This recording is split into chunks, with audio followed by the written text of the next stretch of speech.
Welcome to the Artist-Ceaphas world. I'm with Ceaphas Stubbs. Ceaphas, thank you for coming. Thank you for being interviewed in such a short notice. Yeah, thank you. I wanted to talk to you because, I saw your exhibit, your opening. I was there for Phantom Limb, and it was fascinating. You are a teacher, and I didn't tell you, I talked to one of your students, and he was going on. So that tells me you can get into it. Yeah, I was actually really surprised that my students even showed up.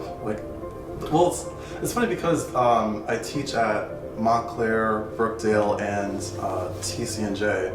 Wow. And the students who came were actually from TCNJ. So I was actually, that afternoon, the day of the exhibit, I was coming from South Jersey and I was stuck in traffic. And so when I saw my students there, it was actually a real big surprise to see them because they're coming even farther. They were actually coming from Trenton, so I was like, wow, I must have had some type of impact. Yeah, well, you do. Like I said, I talked to two of them and they were going in. I'm going to go backwards because one of the questions that I had was, how did your degrees affect your creativity or enhance your creativity from who you were before you went to school and then where you are now?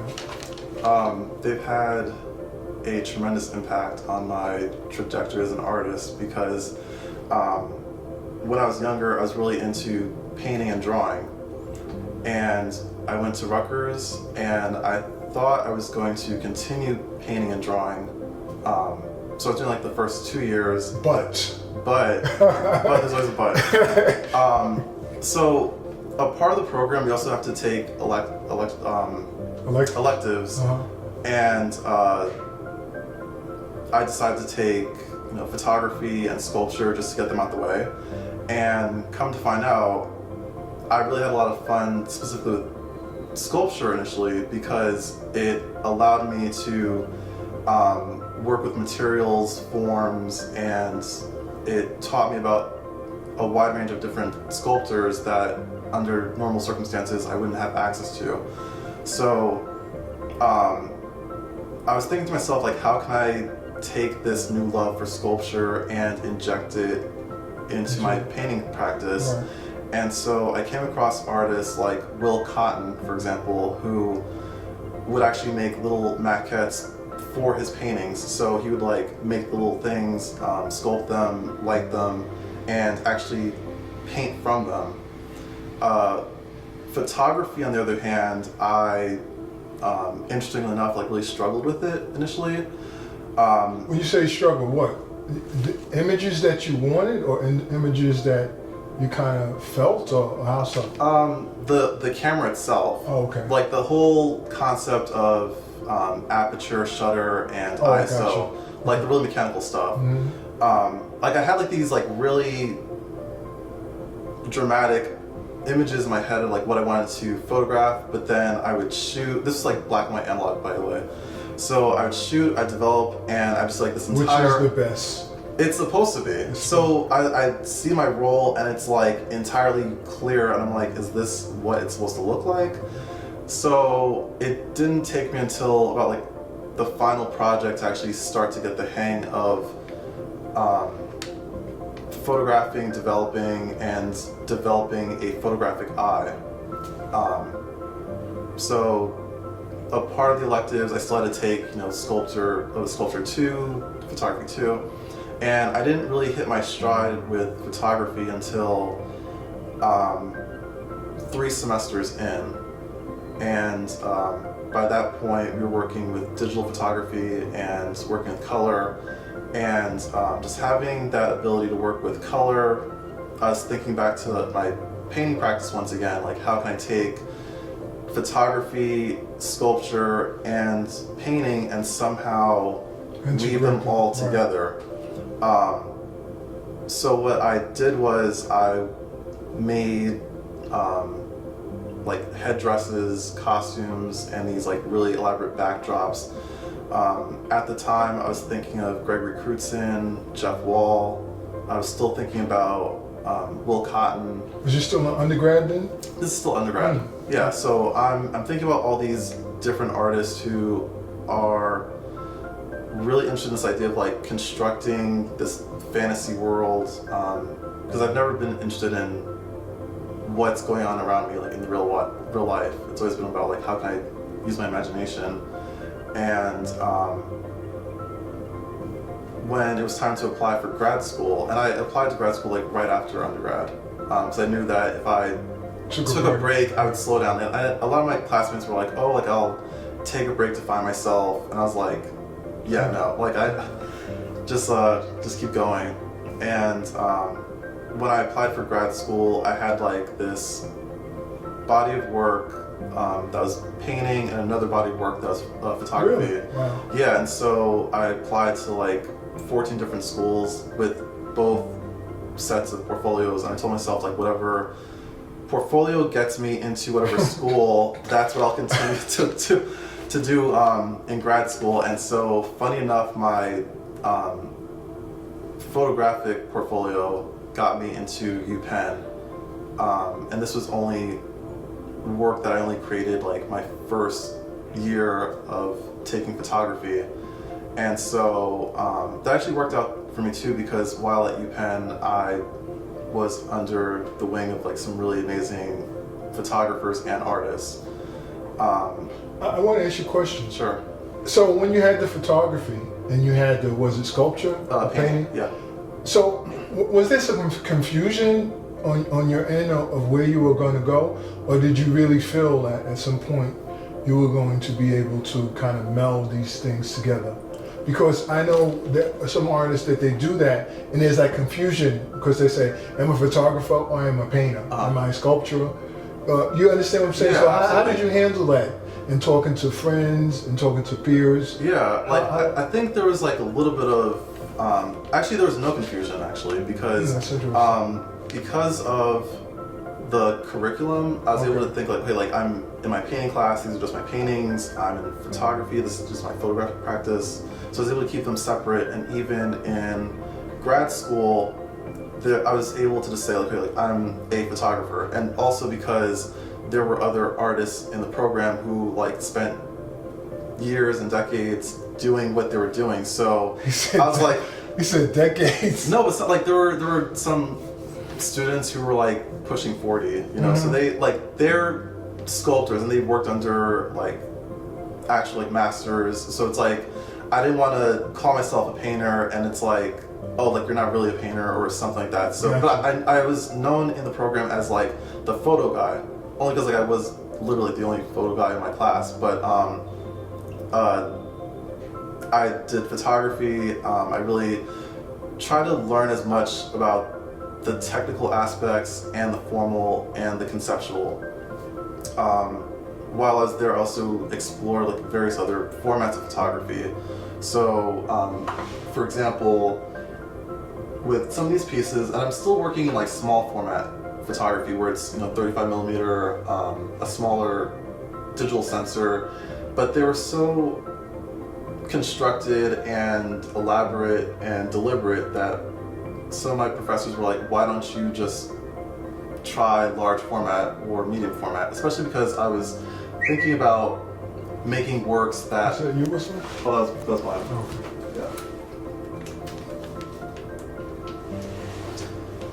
Yeah, so... you said you were thinking about... Yeah, just like thinking about making the works larger, because I still wanted to have like my cake and eat it too, so to speak, in terms of making photographs, but then having them compete and behave almost like paintings. Oh, you go in there. You just beautiful. I'm right with you. Yeah. So like for like just like the scale, for example. Well, I know I like that white joint that you had at the exhibit. The one that was in the case. Oh, the sculpture. The sculpture. That was tight. Thank you. Why'd you put it in the case? Why'd you put that one in the case? I didn't. It was a decision from the gallery because they, for like liability purposes, they wanted it in. I got you. Yeah. Yeah, that was nice. Thank you. And that show definitely evolved over the 6 months I was in that residency. Now talk about the phantom limb. That's what I want to know about. Yes. Phantom limb is a sensation experienced by someone who has a limb amputated. So what was that connection? How did you pull that out? I know you told me earlier about the, was it the myth, the Greek gods? Or Yeah, the myth? Greek myth, like it was actually a part of a symposium where there was this like myth about humans once having 2 heads and 8 limbs. And as punishment by the gods, humans were, their limbs were scattered. So they'd only have like 1 head and 4 limbs. And there was always this sensation of trying to rebuild yourself back whole and finding your significant other or like that missing piece in your life. Gotcha. Yeah. And so I'm thinking of phantom limb on a variety of different levels. So the first one is like what I just described to you. The second is actually thinking about the relationship between sculpture and photography. So with these maquettes and sculptures that I'm building. I'm getting goosebumps now because this is getting real spiritual for me. Go ahead, I'm enjoying this myself. Go ahead. Yeah, so it's like just the relationship between sculpture and photography in that you understand these images as having some type of form, depth, space relation with each other, but you're only seeing it from like a flat surface. So that of itself, just transmuting it from a 3-dimensional sculpture to a 2-dimensional image, you're severing one type of limb, and you're only able to see what's actually at that particular vantage point. So your eyes are also deceiving you as well. So it's like your eyes become like a limb, so to speak, that becomes severed. Gotcha. And that's good stuff. that's right. That's good stuff. I enjoy that. Go ahead. And then also just the images themselves. So a lot of times you'll see multiple bodies or just one body that's been like it's like missing part of itself. Or So it's y'all just have to trying come see the grasp. exhibit. What's the dates? Because I know The this is not a dated piece, but the date. This is 2018, and the dates are. So Phantom Limb opens May 24th, and it's on view until August 2nd. The gallery hours are 12 to 4:30. Okay, and that's the Paul Robeson Gallery. Right. Good. Now, so I don't want to read all of this. No, listen. So is this now? What do we call this? I am interested in challenging the limitations of the eye and the expectation of photography as a medium and what it has the potential to do. I like abstracting, what you're just talking about, abstracting the body and photographic space to recontextualize queer themes. Now, just that, give me some of that. Sure. And we done. That's good stuff. Good stuff. Yeah. What was the first thing? Okay, so the limitations. That's an artist. They write stuff and they don't remember. They just give it. No, actually, it's funny because like this artist statement is years in the making. Like I've been working on it since 2000. Listen, artists, listen.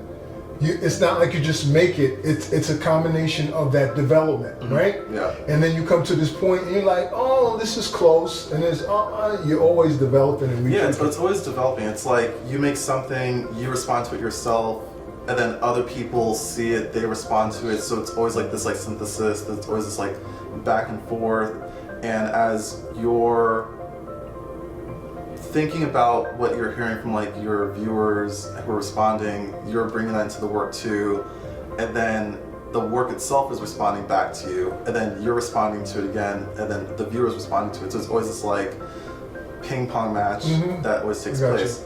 But in regards to challenging the limitations of the eye and what to expect as photography as a medium.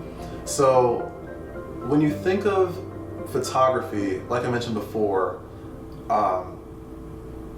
you're always photographing or recording from the real world. So in that you understand, okay, like gravity is like pointing downwards. There's certain colors in the natural world. There's certain things. So when a lot of times people come across my work, the first thing is, oh, it's Photoshop. And if not Photoshop, oh, it must be painting. Or if not painting, it must be collage. So it's funny because like photography is always like the last thing that people think it is. And that's because just how things are suspended by string, suspended with tape, thinking about perspective and forced perspective. When I'm creating these sets and photographing them, I'm always looking behind the viewfinder of the camera at like a very specific angle. So I'm disguising things and making things look as though like they're not actually there, or they are there but something else is happening. So that's just like one way of like challenging what the viewer expects of photography. And the other thing is just like thinking about how do you translate a three-dimensional object into a two-dimensional space and still maintain its volume, its space, its form. Wow. So it's always a challenge, and challenge. I'm always looking at other artists who are thinking about spatial concerns as it relates to photography as well. Good. Yeah. Good. So what is art? I guess you really explained it to you in your own definition. But on the surface, what is art to you, and what will art always be for you? Art for me is always a challenge. I never heard that answer. That's why I like to answer that question. Because nobody, and I can't remember somebody, out of 300 some odd interviews, I have never heard anybody say it's a challenge. Yeah, I'm always looking to push my photographic eye and always think, okay, how do I take what I've been doing and push it further? Either in terms of like the materials themselves, like in regards to the Paul Robeson residency, I was thinking a lot of transparent objects as it relates to phantom limbs, because they're see-through, they're transparent. You're aware of them being there as a human, but the photograph doesn't actually record it. So I'm always thinking like, how can I take the photographic eye and make it more human, and how to take the human and make it more photographic. So that's one type of challenge. I'm always thinking about earlier works I've done, like from high school, middle school, and taking either the compositions, the materials themselves, the colors, and recontextualizing them as like a 30-year-old. Got you. Nice. So you almost answered my next question, and that is, so what would you tell artists to do to improve their craft? And you kind of said it just now, that whole idea of push yourself. Yeah. Push yourself in the art. See what else you can pull out of the art. Yeah, definitely like push the work as far as you can go, but a really important element too is responding and interacting with other artists, other non-artists as well, and just seeing how people respond to the work. That's interesting. Because ultimately, I mean, hopefully you have your work, like it's going out into the real world somehow, and although it is therapeutic and almost like a journal to create artwork and becomes very personal, you still want to be able to make work that other people can connect with as well. Otherwise, it's just like you see it, it's like I don't get it, and just walk by.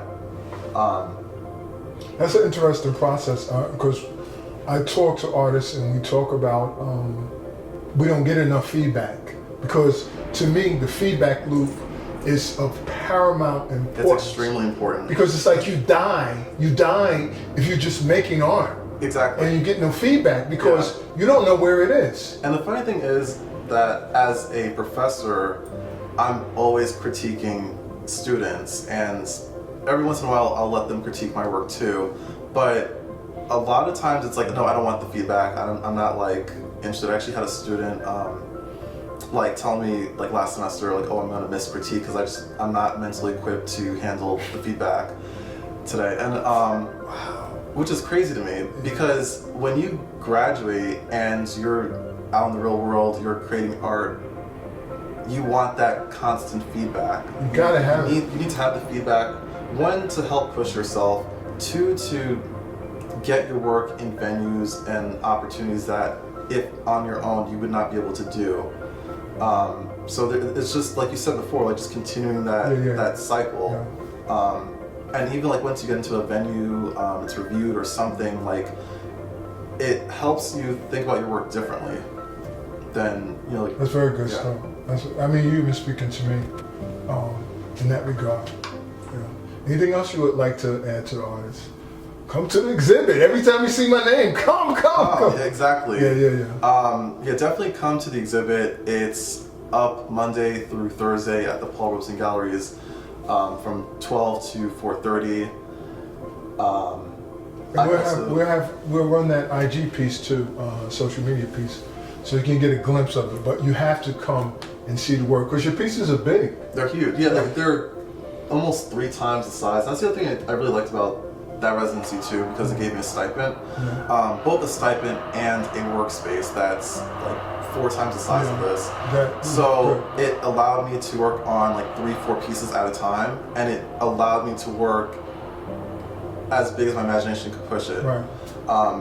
So that was absolutely rewarding to see the work go from digital image on the back of your camera sensor to now it's like this large piece. I can't even imagine. And I like the Paul Robeson, I like that gallery because they have upstairs, so when they have other events, people can look down on it, and it's so airy and it's so open. Your pieces are spaced out really nice, so you can really just like enjoy the whole environment. It's an adventure if you know art. You know, absolutely. Yeah. Good stuff, man. Thank you. Unless you got something else to add, that was good stuff.